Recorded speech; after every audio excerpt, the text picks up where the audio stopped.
हो जाती थी, टाइम मैनेजमेंट मेरा अच्छा हो गया एंड देते जाते थे नंबर पे, मैं ध्यान नहीं देती थी, बस अपनी मिस्टेक था कि अच्छा चलो एक टेस्ट और देना, वैसा ही मेरे को फील हुआ। तो ये होता है कि जब तुम ज़्यादा मार्क्स दे देते हो तो तुम्हें आदत हो जाती है। Hey everyone, this side Prachi. Welcome and welcome back to my channel. So in this video we will discuss about all the test series that I followed during my NEET journey. मैंने बहुत तरह की test series follow की हैं अपने 3 drop years में। मैंने अलग अलग तरह के टेस्ट लिए हैं, तो मैं उन सब के बारे में एक बार रिव्यू करूँगी। तो एक बार ओवरव्यू दे दूँ तो मैंने फर्स्ट ड्रॉप में Allen classroom test series follow किया है, तो मैंने सारा उन्हीं का किया है। लाइक मैंने उनके माइनर्स दिए हैं, देन उनके मेजर्स दिए हैं। जब हमारा फेस एंड हुआ है तो मैंने मेजर ज्वाइन किया है। सेकंड ड्रॉप में मैंने पूरा एलन डीएलपी प्रोग्राम को ज्वाइन किया है एंड थर्ड ड्रॉप में मैंने अपने डिफरेंट टाइप ऑफ मॉक्स दिए हैं, बहुत अलग अलग कोचिंग इंस्टीट्यूट्स के मॉक दिए हैं। तो this is the overall review, तो मैं सबका रिव्यू दूंगी। तो let's begin with Allen DLP program. तो जो एलन डीएलपी प्रोग्राम होता है उसमें 2 तरह के टेस्ट होते हैं, एक माइनर होता है, एक मेजर होता है। एक लीडर टेस्ट सीरीज होती है, एक अचीवर होती है। Leader starts from July and जो अचीवर टेस्ट सीरीज होती है वो हमारे पास सितंबर या फिर अक्टूबर से स्टार्ट होती है। दोनों में होता यही है कि पहले माइनर होंगे एंड देन मेजर होंगे। माइनर में क्या होगा कि तुम्हारे हर अल्टरनेट डेज पे, हर अल्टरनेट वीक पे, हर अल्टरनेट संडेज़ को तुम्हारा एक टेस्ट होगा जिसके लिए तुम्हें प्रिपेयर करके जाना होगा। एंड इसमें क्या होता है 11th और 12th दोनों मिक्स आते हैं। लाइक 11th और 12th दोनों का सिलेबस होगा, तो तुम्हारा दोनों ऐसे ऐसे करके कवर होता हुआ जाता है। एंड हर 3 टेस्ट के बाद तुम्हारा एक रिव्यू टेस्ट होगा, तो तुम्हारा ऐसे जो 3 टेस्ट हुए उसका सिलेबस तुम्हारा रिवाइज था ही टेस्ट के टाइम पे। एंड उसके बाद तुम क्या करोगे, ये रिव्यू टेस्ट हो जाएगा एक, तो वो भी रिवाइज हो जाएगा इससे। तो ऐसे करते करते शेड्यूल के अकॉर्डिंग ये दिसंबर तक मेरा एंड हुआ था लीडर में। एंड अचीवर में आई थिंक थोड़ा लेट होता है। देन उसके बाद जान से तुम्हारे 11th एंड 12th, पहले full 11th then full 12th, ऐसे करके पूरा चलता है। उसके बाद तुम्हारे फुल सिलेबस मॉक्स स्टार्ट हो जाते हैं। 2-3 महीने तक तुम्हारे फुल सिलेबस मॉक्स ही चलते हैं।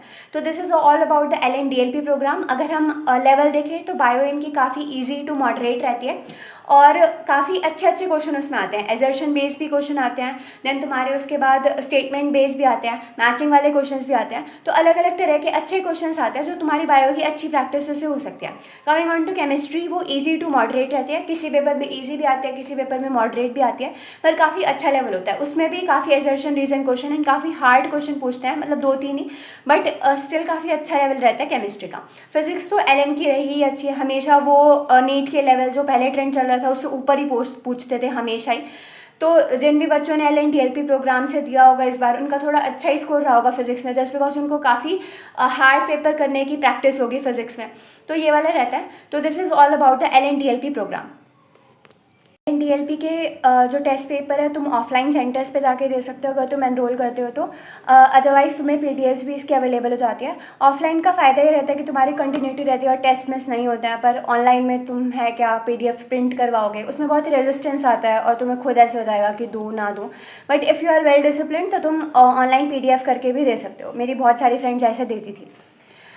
कमिंग ऑन टू आकाश के मैंने AITS थोड़े हार्डर लेवल पे रहते हैं, तो मैंने आकाश के AITS बहुत कम दिया एंड मैंने उसके CST ज़्यादा दिए हैं। जो उनकी इंटेंसिव टेस्ट सीरीज़ है मैंने वो इस साल पूरी फॉलो किया है।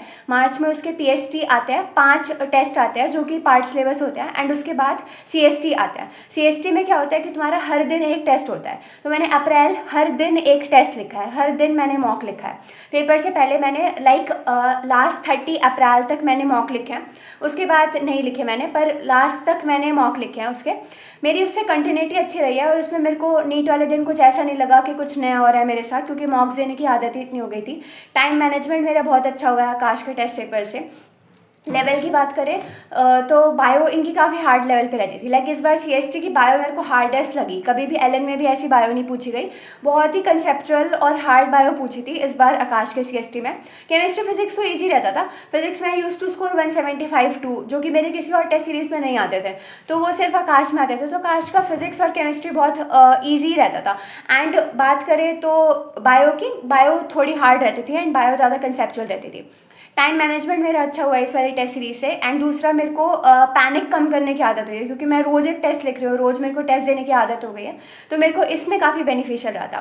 जो FTS होते हैं उसको मैं कभी भी बीच में, मेरा कोई टेस्ट है जैसे मेरा कोई सिलेबस आ रहा है और वो मेरा संडे को टेस्ट है, तो मैं FTS उठा लूँगी आकाश का कोई भी जिसमें वो सेम सिलेबस होगा, एंड वो मैं उससे प्रैक्टिस कर लेती थी। तो मैंने ऐसे FTS दिए हैं। AITS भी मैंने ऐसे ही प्रैक्टिस किया। AITS थोड़े हार्डर रहते थे तो मैंने कम प्रैक्टिस किया है, एंड वो होते भी कम थे। एंड एक फाइनल टेस्ट सीरीज आती है तो उसके भी टेस्ट मैंने दिए हैं। वो एट द एंड ही होते हैं, 5 या 6 टेस्ट होते हैं उसमें। उसमें भी लेवल FTS जैसा ही रहता है, तो उससे भी तुम रिवाइज कर सकते हो। तो ये overall. Coming on to PW के मैंने AITS दिए हैं इस बार सारे, एंड मैंने यकीन बैच के टेस्ट पूरे नहीं दिए हैं, जो पार्ट आते थे वो वाले नहीं दिए हैं, मैंने फुल सिलेबस वाले दिए हैं। तो इनका भी काफ़ी अच्छा लेवल रहता था। लाइक इनका भी क्लोज टू आकाश है, पर थोड़ा सा उससे ईजियर लेवल पे है। लाइक बायो में कुछ क्वेश्चंस तो बिल्कुल वन वर्ड ही हो जाते हैं।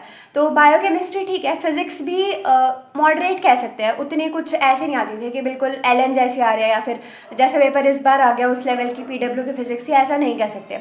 उनकी भी ईजियर साइड पे रह सकती थी। बस तुम क्वेश्चन प्रैक्टिस के लिए दे सकते हो। मैंने डिफरेंट मॉक्स इसलिए दिए ताकि मेरा एक्यूरेसी में देख सकूँ कि मेरे हर तरह के मॉक्स में कैसे मार्क्स आ रहे हैं। एक्यूरेसी चेक करने को मैंने डिफरेंट टाइप ऑफ मॉक्स दिए हैं कि मैं क्या क्या गलतियाँ बार बार कर रही हूँ। तो मैंने PW के AITS भी दिए थे, क्योंकि मेरे को ईजी पेपर प्रैक्टिस करने की भी तो आदत होनी चाहिए ना। लाइक मेरे को था कि बहुत ही ईजी पेपर आ गया तो मेरे को ईजी पेपर करने की भी प्रैक्टिस होनी चाहिए। तो इस वजह से मैंने PW के दिया इस बार। इसी बार मैंने दिया, मैंने किसी साल PW के टेस्ट नहीं दिया। तो इस साल मैंने उसके PW के AITS दिए हैं, एंड यकीन के भी मैंने कंप्लीट पेपर। न्यू लाइट की टेस्ट सीरीज़ के भी मैंने 7-8 फुल सिलेबस टेस्ट दिए हैं। तो इसमें क्या है, फिजिक्स काफ़ी अच्छे लेवल की रहती थी। लाइक ये NCERT एग्जाम्पलर के भी क्वेश्चन देते थे।